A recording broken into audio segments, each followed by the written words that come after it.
Hey guys, and welcome to the dating game with Troy Francis, with myself, your host, Troy Francis. I've been a dating coach for over a decade. I've taught guys all over the planet how to have better and more rewarding dating, romantic, and sex lives with women in many, many different countries all over the place. And so I am better placed than pretty much anybody else on YouTube to talk about this stuff. And that's exactly what we're here to do, to help you navigate the current tumultuous ravages of the dating space. So, with all that being said, today's topic, we get right into it. What are the three main attraction triggers that will make a woman want to sleep with you? Okay. Now, look, this list could have been a lot longer. There are obviously a lot of different things. There are many variables that come into this. Women do have different types, contrary to popular belief. And here's the other thing, right? I know that a video like this is going to get pushback from some of the more, let's say, doomer, kind of black pill type people who are going to say, well, it's about looks, it's about height, it's about money, blah, blah, blah. And I'm not denying that those things play a part, of course. All right. If you are decent looking, you're going to get more of, an, like an in, if you like, you're going to get a few minutes more in the initial interaction, et cetera, et cetera. But putting those things to one side, because that's all fairly obvious stuff. What are the key interpersonal qualities that you can bring to the table that are really going to turn the dial as far as increasing her attraction for you goes? So let's go through them. All right. So the first one really is dominance. Okay. So are you dominant or not? And I'm not just talking about being dominant with her, although that may come into it. I'm talking about just being dominant in general. And really, another way of talking about this or thinking about this is simply about masculinity. Are you emanating masculinity from your core or not? Okay. And in general, and there are caveats to this, but in general, the more masculine a presence that you have, the more attractive you are going to be to women, particularly women who are on the more feminine side of the spectrum. Now, yes, as I said, there are caveats. So, what about the K-pop phenomenon? For example, there are women who like guys who have a more effeminate look, etc., etc. I'm not denying that, but when we look at it in general, okay, most women, it seems to me, certainly in my experience, and when you look at the data and so on, tend to be attracted to guys who have that kind of dominant side to them. Now, that's not about being a dictatorial arsehole, okay? It's not about being somebody who is, coercive or controlling or anything like that. But what it is about is being somebody who has boundaries and who is unafraid to express those boundaries and to enforce them, okay? And as I said, this isn't just about her. All right. It's not just about the way that you interact with her. I mean, yes, that's part of it and probably a big part of it, but it's also to do with the way that you interact with the people around you as well. Okay. And she's going to be looking at this. Okay. So I've talked to various women about this. And I remember a conversation with one friend of mine, and she was saying how the fact that her boyfriend, I don't know if they're engaged now, but, they've been together a long time. He was very respected in the group of male friends that he had. He was kind of being seen as the leader in that group of male friends, okay? So, just naturally off the back of that, she found him more attractive, okay? Because he was somebody that, they listened to, they looked up to, they would take advice from, they would, hold in high regard or whatever. That in itself is an attractive quality. Why? Well, because, what is it that women are looking for? They're looking for survival cues and replication cues. Okay. Is this somebody who, if the shit hit the fan, is this a man who is going to help her to be able to survive? If you imagine some kind of earth shattering catastrophe, is this a guy who's going to be able to step up to the plate physically, mentally, and in any other way and assist her in that situation? Right. So that's the first thing. I mean, luckily that kind of thing doesn't, generally speaking, happen frequently, but we're hardwired still biologically to how we were many thousands of years ago. So that's one thing. And then the second thing is of course replication, which is any potential offspring that come about as a result of if she gets together with this guy. Now, of course, women have to be more choosy than men in terms of their sexual partners, because if she got pregnant, for example, then that's 9 months of carrying a child. That's a huge investment of time and of energy and resource and all the rest of it. And she doesn't want to do that for the wrong guy. She doesn't want to, pass on the genes of the guy who isn't the right one for her. Okay. So somebody who is dominant, somebody who is able to create their own world, if you like, or at least to bend the will of the world in their own fashion, let's say, that guy is going to be more attractive. Okay. So, yes, going over to her and having a bit of riz and having some good lines and making her laugh and things, that's great. And that's going to give you some points because it's going to show, okay, he can handle women. He's maybe got socially quite confident and so on and so forth. But she's also going to observe you in wider social situations as well. How confident are you when you go to a new place, when you go into, I don't know, like maybe a restaurant you've never been to before, or a part of town or a city or a country you've never been to before? How do you conduct yourself? How do people treat you? Are you treated seriously, or are you kind of ignored? These things really, really come into play. Also, how beholden to your friends and the people around you are you? So another woman I was talking to recently was telling a story about a guy that she'd been dating. And, this guy, she was really into him. He was ticking a lot of the boxes as far as, high quality man was concerned. But she felt that he was very much sort of not being controlled by his friends, but he was kind of going along with things that his friends wanted him to do. Okay. He was just following their lead. He was the follower, not the leader. Okay, in that social situation. And that for her was unattractive. Okay. Because what women and what she was looking for really was the guy to be the leader, or at least for the guy to say, no, I'm not going to do that. Okay. That's good for you guys. If you want to do that, that's fine. That's not my path. I'm going to do this instead. That's what she was looking for. And he wasn't doing that. Okay. So again, we think, oh, well, it's all about looks, or it's all about what I say to her when I walk up and everything else. And yes, there is that, but it's also about the wider context of this, because none of us exist in a vacuum. Okay. And she's looking at you as a man. And yes, does she find you attractive? Are you amusing? Are you fun to be with? Are you good looking? Whatever. Those things are important. But equally, how does the rest of the world view you? Because remember, she wants to be with a guy who other men respect and ideally who other women want. It's the old cliche, but it's true. Okay. So dominance and how you express that in the social sphere is super, super key. Okay. So what you want to do is you want to work on all aspects of yourself, really. Physicality is one thing. Okay. So you want to be in shape. And the main thing is, it's not like you have to be like super huge or massive or anything like that, but you certainly want to be in shape. You certainly don't want to be fat. Okay. You want to be in decent shape. You want to have good, strong body language and posture. Okay. You want to have strong eye contact with people. All right. You want to have a firm handshake when you're shaking hands with people. You want to, as I said, eye contact, look people directly in the eye. Okay. And again, gait, the way that you walk, okay? You want to walk with a certain swagger. You want to walk with a certain confidence. You want to walk around with the assumption that people are going to take you seriously, okay? All of this stuff may sound a little bit esoteric, and it's like, well, what's that got to do with, meeting Sharon at the pub on a Thursday night? But it really, really does make a difference, because the guys who are seen as most attractive tend to have all this stuff naturally anyway. You know what I'm saying? And a lot of it is about assumption, right? They will just assume attraction from women. They will just assume that the women they approach are into them. Similarly, they will just assume that the guys that they meet are going to respect them on some level. Okay. And that's where you want to get to. You want to get to that point of assumption. Okay. Now, it may not always work out like that. It may not always be the case. You're going to meet people who don't like you. They don't get you. You're not their vibe, whatever. Fine. Okay. It doesn't matter. But for the most part, you want to be going out with the assumption, I have value. Other people recognize that.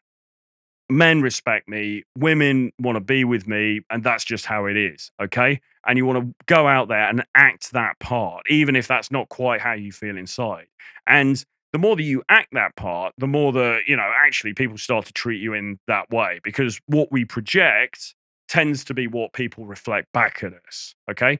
So that's the first trigger. The second thing, and this is somewhat related, as all of these things are, is disagreeableness. Okay.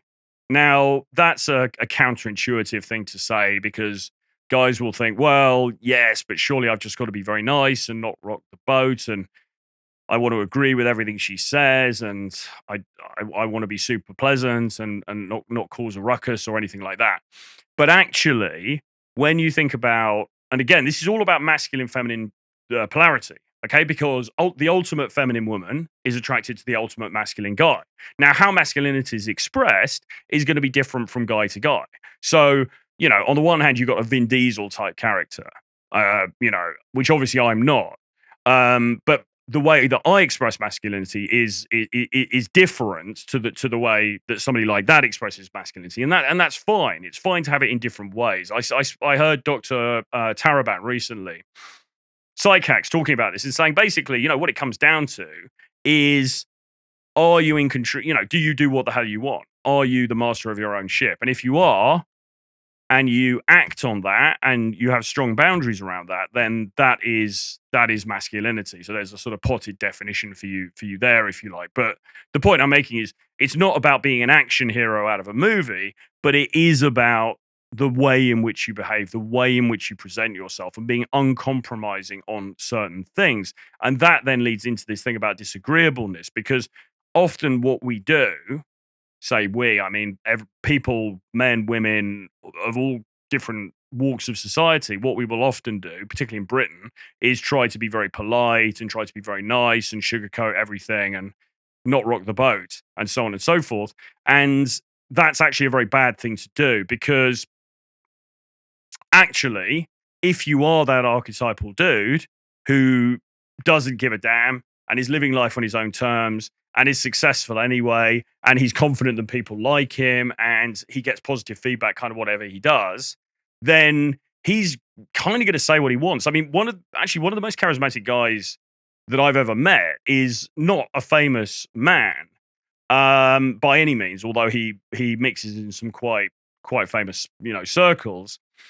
Very charismatic, and I tried to break down for myself what it was about him that makes him charismatic. And I think one of the key things is he just says what the fuck he wants. Okay? And so, and sometimes it's not very nice, or at least sometimes it's not very polite. I mean, sometimes he's polite, sometimes he's charming. Other times he'll say things not like super rude, but he'll say things that you wouldn't expect somebody to say, because a lot of the time we filter ourselves. Okay, again, maybe this is mainly a British thing, although I think in America they do this as well. We filter ourselves. We try to be nice. We try to be polite. We try to hold back, and this is even more so if we're on a date with a woman that we find attractive, because we don't want to fuck it up. So we don't want to say, she says, oh, the Barbie movie was amazing, and you might then be inclined to say, yeah, it's pretty good. Yeah, the cinematography was good. I mean, there were aspects of it I liked. Actually, what would be better to say is, no, it was shit. I think it was awful. I hated it. Okay. Maybe it's better to just say that and let the chips fall where they may, if that's what you really felt. Okay. Now, she might take umbrage at that.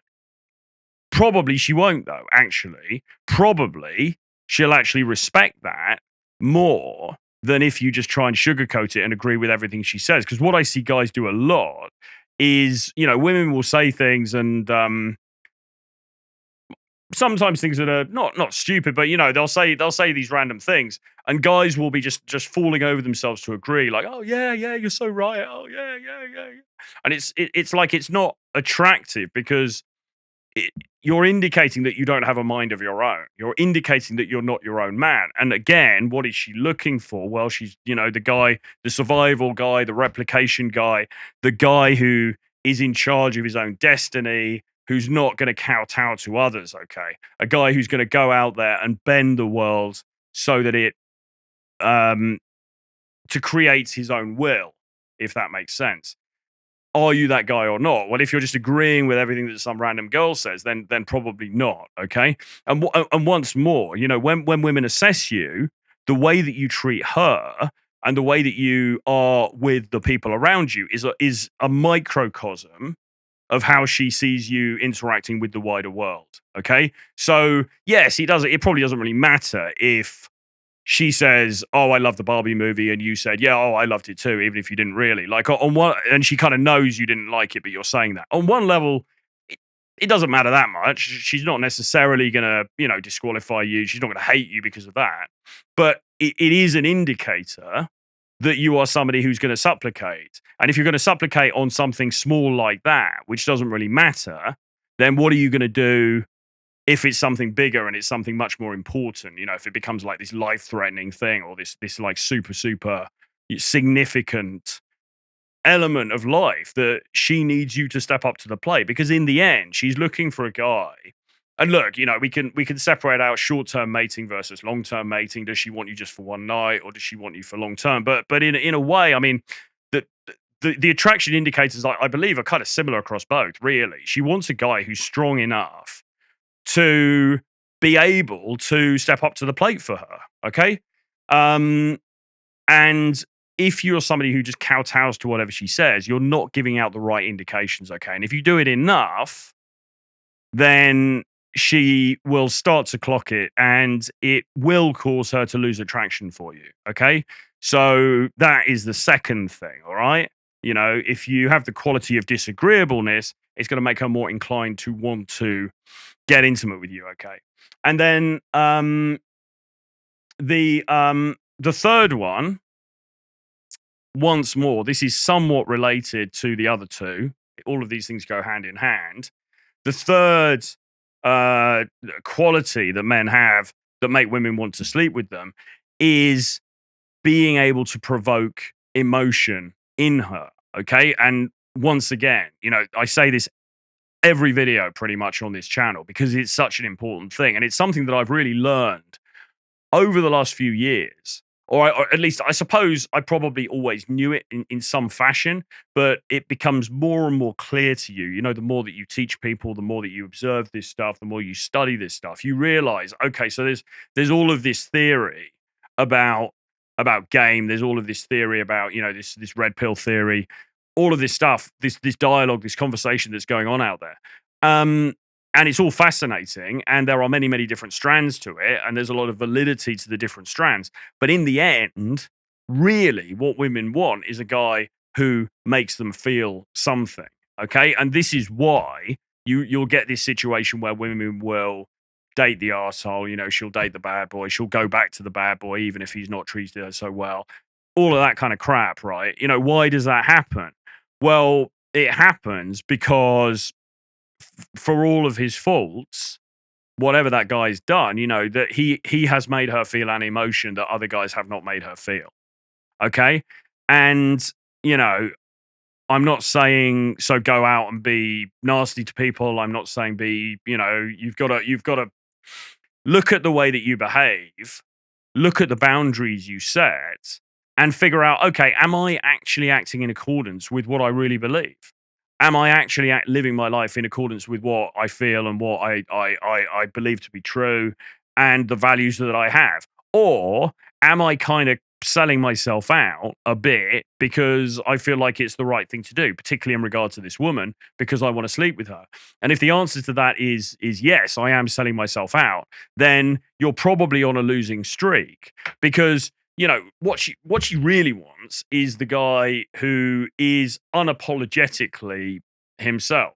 Okay, he's unapologetically himself, and in just being that guy, he's naturally going to provoke emotion. The emotion might be negative. She might think, "Fuck that guy." She might be pissed off. She might be angry. She might be very lustful. She might be very turned on. She might be, amused by him. She might be charmed. I mean, whatever it is, she's got to feel something. And I think the problem, and again, talking to a lot of modern women about their own dating experiences recently, a lot of it is like, well, we go on these dates and it's just all a bit boring and the guy's got no chat and it's just, and it's very difficult for women because they're looking on the one hand They want the archetypal, high value man who's earning the money and he's got the car and all that shit. But equally, if he's not pushing her buttons emotionally, then is she really feeling that guy? No, probably not. Okay. And at the end of the day, emotion trumps everything. Now, that's not to say that in the end she might end up marrying somebody for convenience or because it's going to be a better deal for her lifestyle. That of course happens in some cultures, maybe more than others. But how long is that going to last? Is she going to be happy? Is the guy going to be happy? If she's with a dude and she's not really into him, but she's just done it because of the convenience or the merit or the money or whatever. So you want to present as that guy who is uncompromising in his beliefs, in himself, and effectively doesn't really care what the people around him think. And that incorporates that disagreeableness sometimes. And it's not being disagreeable for the sake of it. I'm not saying, you walk in and you just tell people to F off just for fun. It's not like that. It's more like you don't always have to go along with what people say. You don't always have to agree with people. In fact, sometimes it's better to disagree with people if what they're saying you don't think is true. In doing that, you're going to provoke emotion. Okay. And then, as I say, the first point was really just this thing about dominance, like how you come across when you're in a group of people. And once more, of course, all of these things are interconnected because, and I suppose a bonus point, which ties it all together, is not giving a damn about what other people think. And really, if you get that one, the not giving a fuck about what other people think, the others are sort of going to slot into place. Okay. If you really don't give a shit what other people think, then you're just going to do your own thing anyway. You're going to let the chips fall where they may. Some people are not going to buy into that. Some people are going to think you're an idiot. They're going to disregard you, whatever. But there's going to be other people who are going to think you're fucking awesome. Okay. And it's better, really, to have a bunch of people who think you're an idiot, but then a group of people who absolutely fucking think you're amazing, including the women in your life, right? It's much better to be like that. It's better to be polarizing. And most guys in 2024 are not polarizing enough. In fact, they're not polarizing at all. They're just being the same as every other fucker, okay? And that's why women are complaining about dating. That's why women find dating so fucking boring. Because even when guys are stepping up to the plate with the monetary and the financial aspects to it, and even the looks aspect, they're not creating that emotion, okay? So the lesson is really, the less you give a fuck about other people's opinions, especially about her opinions, but about people's opinions in general, the more you're on your own path, the more you have your own set of beliefs and self-belief, and you're willing to hold those boundaries and you're willing to walk away based on those boundaries, the more powerful a position you're in.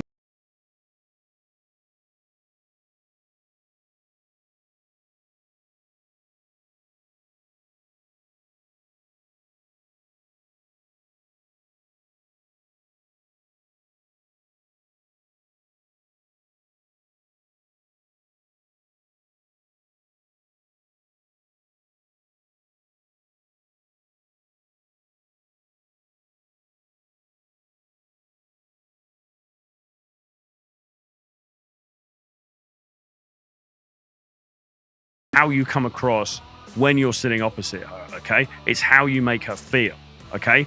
And let me tell you, the guy who cares less is the guy who's going to make her feel the most. Because most guys are too concerned with the outcome. They're too fucking needy.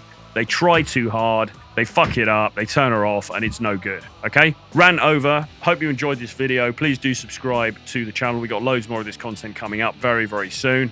Hit the subscribe button. Hit the notifications bell. Give me a like on the video on the way out. And I'll see you guys again very soon. Bye-bye.